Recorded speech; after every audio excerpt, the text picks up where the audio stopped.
Bismillahirrahmanirrahim. Assalamualaikum warahmatullahi wabarakatuh. Kami dari kelompok 1 akan menyampaikan materi proposal yang berjudul Teh Alputan, efektivitas teh biji alpukat atau Persia americana mild dan ekstrak kulit rambutan atau Nephelium lapesium sebagai penurun kadar kolesterol. Di sini kami beranggotakan 3 orang. Yang pertama Muhammad Nakimani, saya sendiri. Yang kedua saudari Rizka Oktavianti. Yang ketiga yaitu Wihdatul Ummi Khairatul Walidain. Yang pertama yaitu dari kolesterol. Berikut kurang lebih seperti gambar, yaitu ilustrasi kolesterol. Yang mana kolesterol itu merupakan komponen esensial struktur semua sel dan merupakan komponen utama sel otak dan saraf. 80% kolesterol itu dihasilkan dari dalam tubuh atau pembentukan oleh hati, dan 20% sisanya dari luar tubuh atau makanan yang dikonsumsi. Kolesterol adalah produk hasil metabolisme dan produk olahannya seperti kuning telur, daging, hati, otak, susu, keju, dan mentega. Kolesterol dalam konsentrasi tinggi itu terdapat dalam jaringan kelenjar dan di dalam hati, yaitu tempat kolesterol disintesis dan disimpan. Secara umum, kolesterol berfungsi untuk membangun dinding di dalam sel atau membran sel dalam tubuh. Kolesterol juga berperan penting dalam memproduksi hormon seks, vitamin D, serta berperan penting dalam menjalankan fungsi saraf dan otak. Berdasarkan jenisnya, kolesterol itu memiliki beberapa komponen yang dibagi menjadi 2, yaitu yang pertama low density lipoprotein atau yang disingkat dengan LDL. Kolesterol ini biasanya dikenal dengan sebuah kolesterol jahat. Kolesterol LDL ini itu mengangkut kolesterol yang paling banyak di dalam darah. Kadar LDL yang tinggi dapat menyebabkan pengendapan kolesterol dalam arteri. Yang kedua yaitu high density lipoprotein atau disingkat dengan HDL. Kolesterol ini biasanya dikenal dengan sebutan kolesterol baik. Fungsi dari HDL yaitu mengangkut LDL di dalam jaringan perifer ke hepator dan memberikan lemak-lemak yang menempel di pembuluh darah yang kemudian dikeluarkan melalui saluran empedu dalam bentuk lemak empedu, sehingga HDL dapat mencegah kolesterol mengendap di arteri dan melindungi pembuluh darah dari proses aterosklerosis. Selanjutnya, kolesterol HDL yang ideal harus lebih tinggi dari 40 untuk laki-laki dan di atas 50 untuk perempuan. Ketika jumlah kolesterol mencapai 190, maka sudah dikatakan dalam kondisi kolesterol tinggi. Kolesterol HDL yang rendah disebabkan karena badan gerak, terlalu gemuk, dan kebiasaan merokok. Kebiasaan merokok ini dapat meningkatkan suatu kadar kolesterol dalam darah karena zat kimia yang terkandung dalam rokok dapat meningkatkan kadar kolesterol jahat atau LDL dan menurunkan kadar kolesterol baik HDL. Dalam tubuh manusia yang pada orang-orang merokok itu ditemukan kadar HDL yang rendah. Artinya, pembentukan kolesterol baik yang bertugas membawa lemak dan jaringan ke hati menuju yang terganggu itu sebaliknya, sehingga orang yang merokok ditemukan kadar LDL yang tinggi, maka artinya lemak dari hati justru dibawa kembali ke jaringan tubuh. Sebelumnya perkenalkan, nama saya Wihdatul Ummi. Pada slide ini saya akan menjelaskan bahwa bahan yang digunakan dalam penelitian ini adalah biji alpukat dan juga kulit rambutan. Bagi teman-teman mungkin yang belum tahu, buah alpukat yang ada di slide ini adalah buah alpukat, di mana buah alpukat ini bagian terbesarnya adalah di bagian dagingnya, yang mana hampir memakan 70% dari bagian buahnya, sedangkan sisanya adalah bijinya. Buah alpukat ini merupakan buah yang tidak sulit ditemukan di Indonesia. Menurut data yang diperoleh selama 3 tahun berturut-turut, yakni 2017, 2018, dan 2019, buah alpukat ini panennya selalu meningkat, di mana pada tahun 2017 panen sekitar 300.000 ton, sedangkan 2018 meningkat menjadi 400.000 ton, dan pada tahun 2019 meningkat menjadi 450.000 ton. Seperti yang kita tahu bahwasanya pada masyarakat umum, buah alpukat ini yang dikonsumsi adalah daging buahnya, sedangkan kulit dan bijinya itu dibuang. Hal ini tentunya berdampak pada lingkungan, di mana limbah organik semakin meningkat.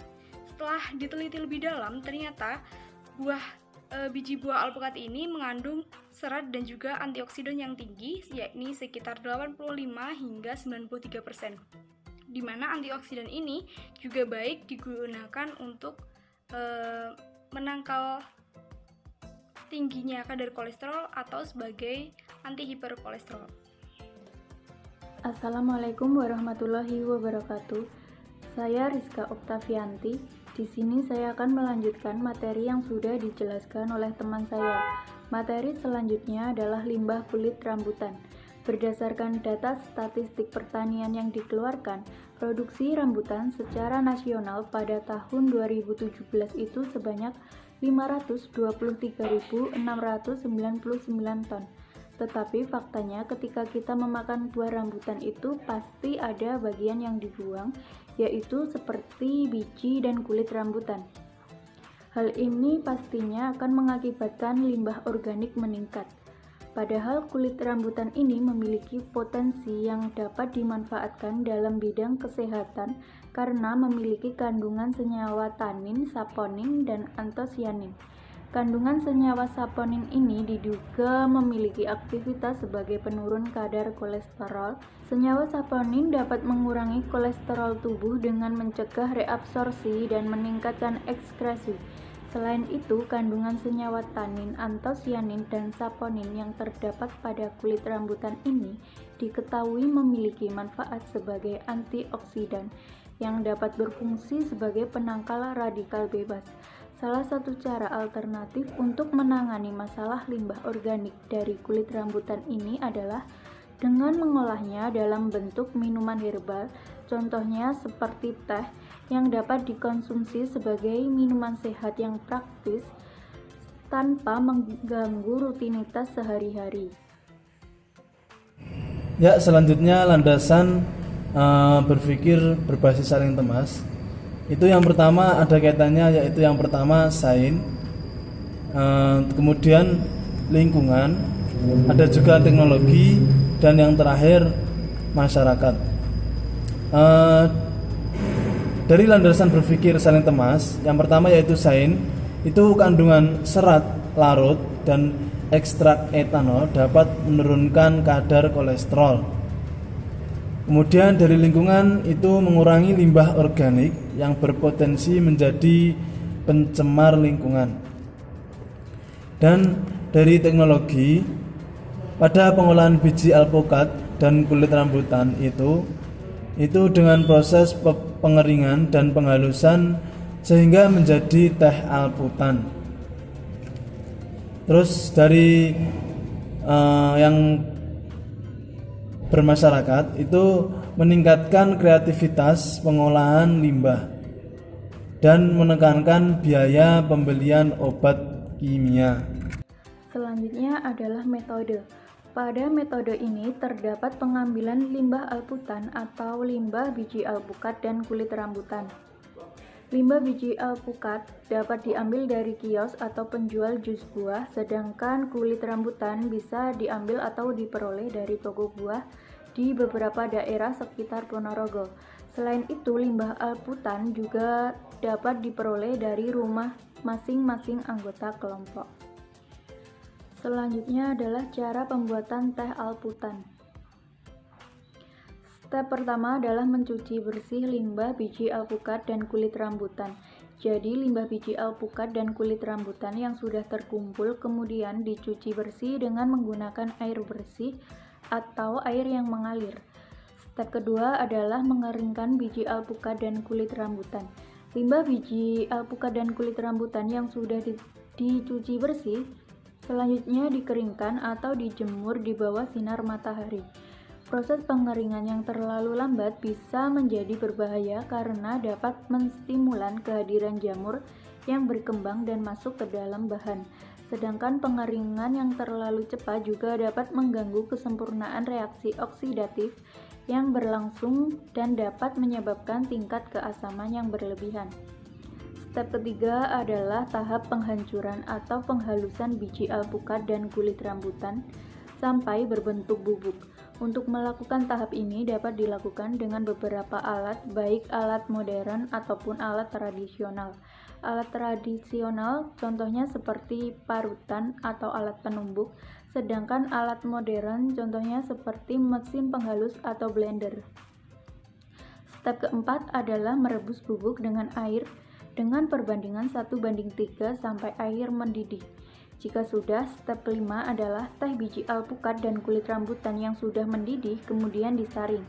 Setelah itu, teh sudah siap untuk disajikan.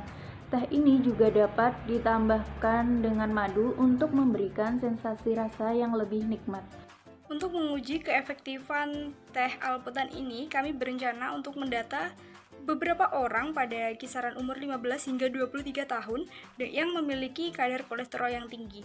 Kemudian orang-orang yang telah didata tersebut akan diberikan teh alputan sebanyak 2 kali sehari selama 4 minggu. Nah, dalam 4 minggu ini kami akan mengukur dan mencatat kadar kolesterol secara berkala setiap minggunya. Nantinya akan dibuatkan tabel seperti yang sudah tertera di layar. Dan apabila teh alputan ini efektif untuk menurunkan kadar kolesterol, maka akan ditandai menurunnya kadar kolesterol di setiap minggunya. Penelitian ini akan dilakukan mulai pertengahan bulan Maret hingga pertengahan bulan Mei 2021, di mana pada minggu ketiga bulan Maret kami akan mengajukan rancangan penelitian, kemudian pada minggu keempat bulan Maret kami akan mulai mengambil limbah baik biji alpukat maupun kulit rambutan. Kemudian pada awal April, kami akan melakukan pembuatan teh alputan, sedangkan minggu kedua bulan April hingga minggu pertama bulan Mei adalah waktu untuk menguji efektivitas teh alputan. Kemudian hasil dari pengujian tersebut akan dibuat laporan pada minggu kedua bulan Mei. Baik, selanjutnya yaitu rancangan anggaran biaya.